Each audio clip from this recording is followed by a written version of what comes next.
Everyone, I would like to join Maria and Rinchen in welcoming Mr. Imran Khan, Chairman of the PTI. And I would like to say that we share your passion, we share your conviction, we share your struggle to make Pakistan a better country, more educated, more democratic, more progressive. And in the same vein, we've been working to bridge this gap between the Pakistanis who are based overseas, who have expertise, who have experience, who have knowledge, and we believe that this needs to be shared with their counterparts, students in Pakistan. All great countries have been built with an excellent education system, and it's also important to improve the quality of information, which is why we have come up with this initiative which we have named Pakistan Knowledge Initiative. So what this initiative is, we want to create academic linkages between the Pakistani academics, students, professionals who are based all over the world, who have gained valuable experience. And we want to have some seminar series started in Pakistan where they can go and speak to the students, interact with them, and share their experiences with the students in Pakistan. And not just that, but they can also financially contribute by making donations for a number of projects. For example, the Namal College, the Namal Knowledge City project, which is also one of the most ambitious projects which were initiated by Imran. I've been involved with the organizing of Pakistan Future Leaders Conference for the last 3 years. And every year I used to think that yes, we all gather here every year in Oxford from all parts of the country, and we do sit down, deliberate, debate on the key issues that face Pakistan, which is good in its own right and it should be done more often. But I always used to think that something concrete, something practical should also come out of these gatherings that we have every year. So this time when Jonathan Marmegan came up to us and we started thinking around various ideas, this one clicked. And then with the generous support of a number of key contributors, we've got Samiullah Saab, Oxford Aviation, and from Tech Access, Sardar Ghalib Saab, we've got Muzaffar Chaudhry Saab here. With the contribution of a lot of these people and with the support of the academics, students, professionals who have gathered here, come from all over the country, today we have launched the Pakistan Knowledge Initiative, and I'm sure that it's going to play a vital role in making Pakistan better educated and more educated.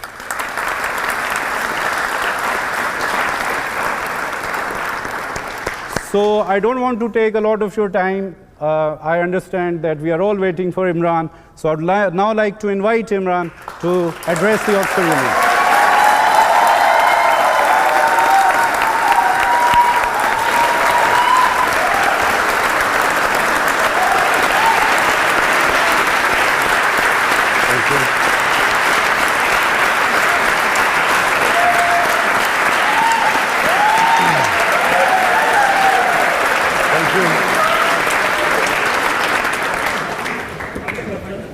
Adnan, thank you very much. I would like to thank the Oxford Union for inviting me here, Pakistan Oxford Society, and especially this, the Pakistani Knowledge Initiative taken by Adnan and his team. As he quite rightly said, knowledge is the basis on which nations are built on, and this is a great initiative because this will enable our best talent pool, which is outside Pakistan, to coordinate this talent pool so that we can not only collect money for Namal University, but also have the knowledge capital. We need PhDs, we need professors to come and work in Namal University, which is my passion. My mission is politics, my passion is this university, which I hope will, inshallah, become the Oxford University of Pakistan. The topic today is leadership, and I'm conscious today because my two boys are here, and I don't want them to be bored, so I'll try and be very crisp today, because the first time they've come to hear me. Leadership. All of us have the ability to be leaders. Everyone has the potential to become a leader. What makes a leader? The first and foremost is the vision. Leaders have dreams. And those dreams are beyond the self. There has never been a leader whose dream is concentrated on the self. So my great inspiration is the great Iqbal. Iqbal, in my opinion, was probably the greatest Muslim philosopher in the last 500 years. And he came up with this concept of a leader. He used the symbol of Shaheen, the eagle. And why did the eagle soar above everyone else, which is what makes a leader? Because the Shaheen, the eagle, broke away the chains that keep us grounded. So what stops us from achieving this great God-given potential are the various chains that make us tread the trodden path. So the Shaheen, the eagle, has great dreams.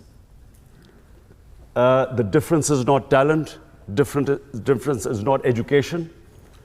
Difference is that a leader dreams what others are scared to dream of. Dream the impossible.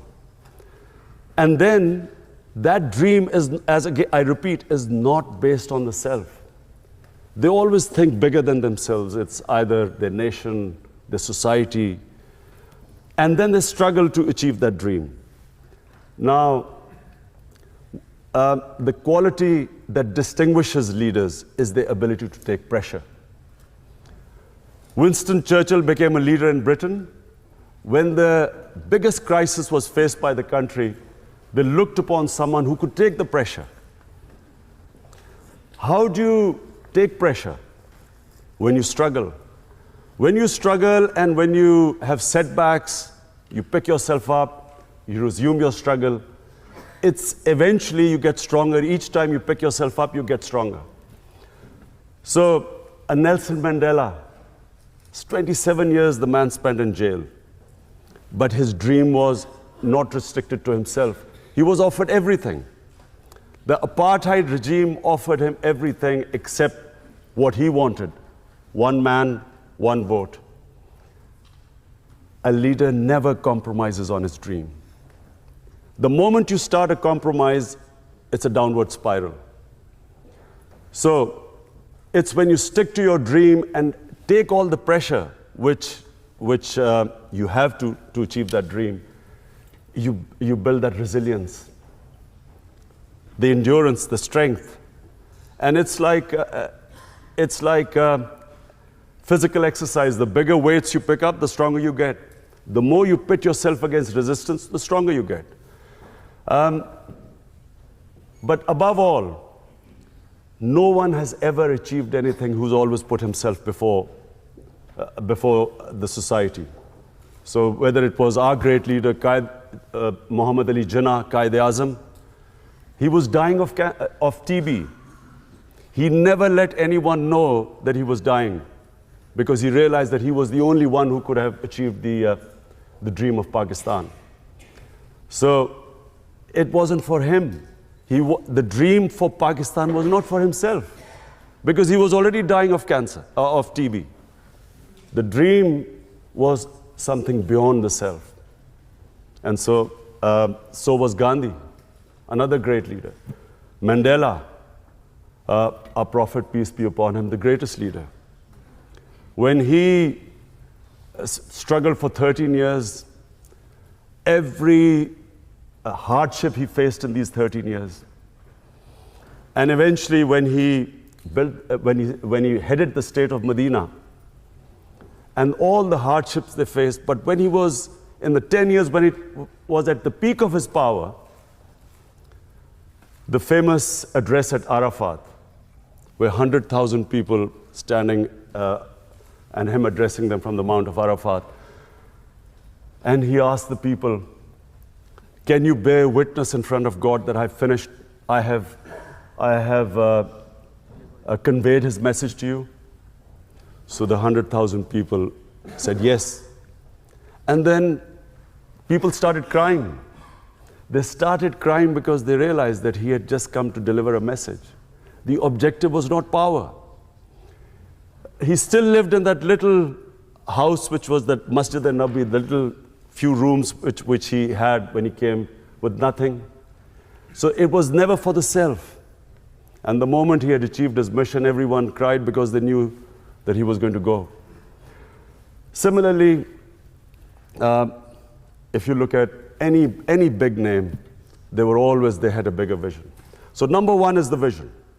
Number two, a leader can only achieve his mission if he conquers his fears.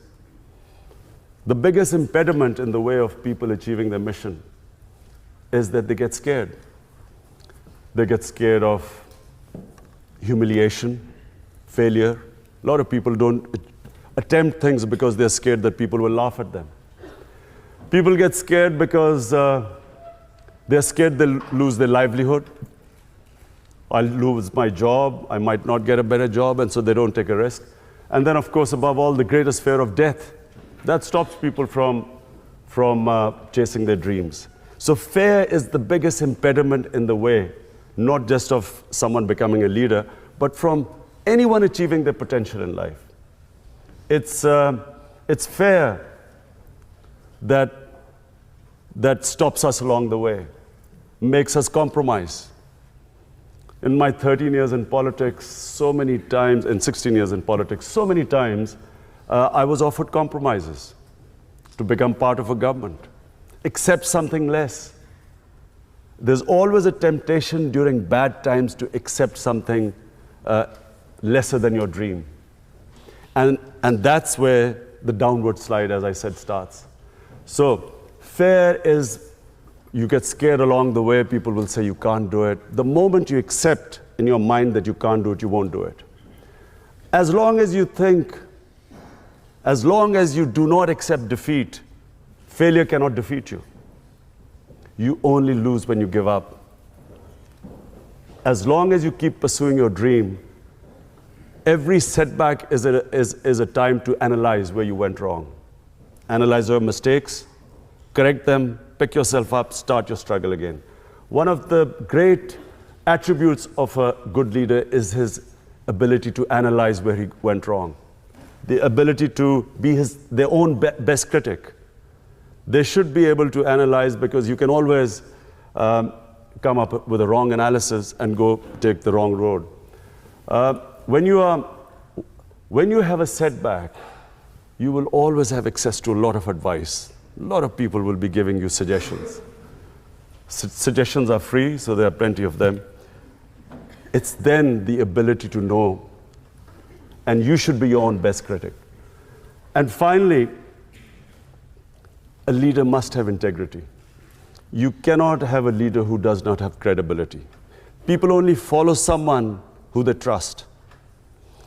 So all the great leaders, and our great leader, Jinnah, or even his opponents always knew him to be an honest man.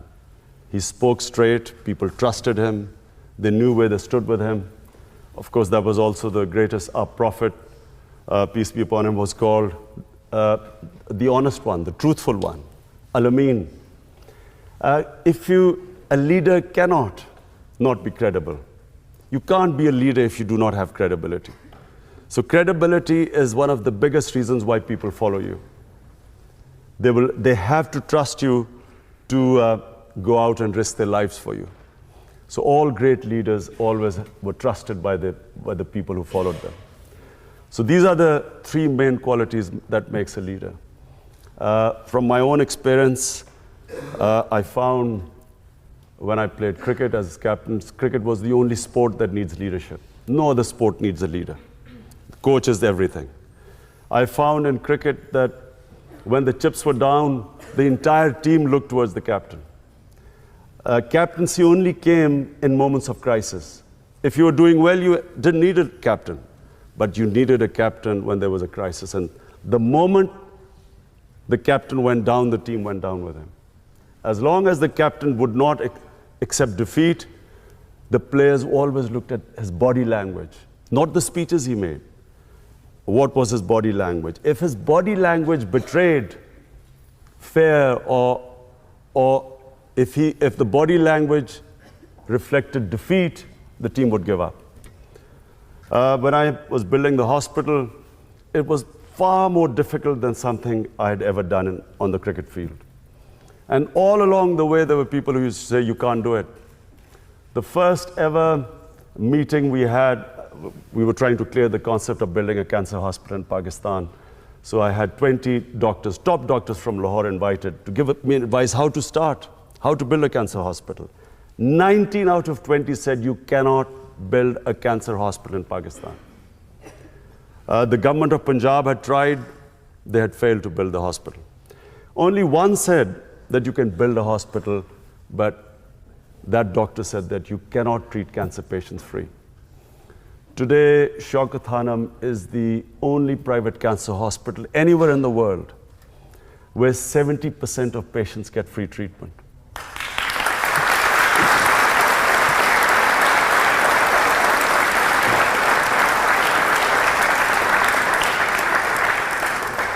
It was awarded by the World Health Organization.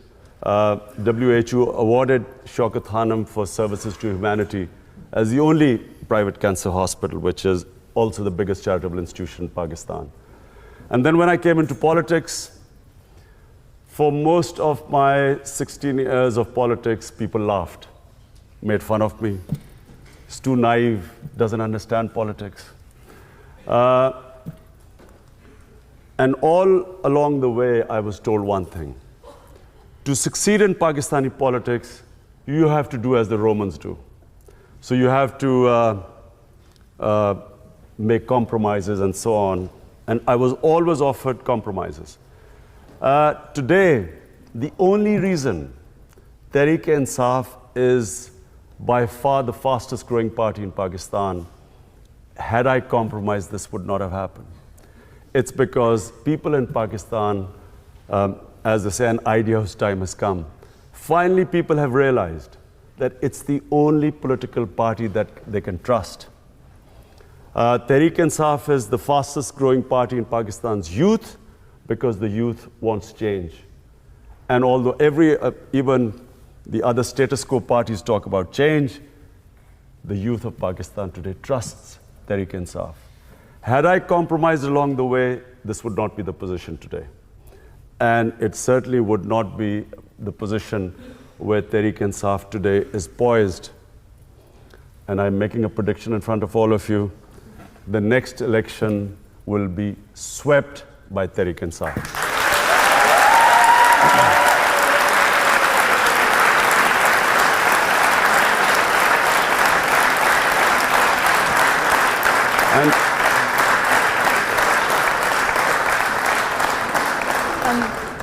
On behalf of both the Oxford Union, Oxford University Pakistan Society, and I think everyone here, I wanted to say a huge thank you, Imran, for coming today and for giving this hugely inspirational talk. I really think I speak on behalf of everyone here when I say that your thoughts on leadership, on overcoming every single fear that we have, and on standing up for what is right are things that we all need to think about a lot, especially for those of us who are students and are looking towards going perhaps into politics later on. As a small thank you from the union, as a former alumni, you said that this might be the last time that you ever come to visit us. So we wanted to give you a photo of, from one of our archives of what the chamber used to look like when Benazir Bhutto was president.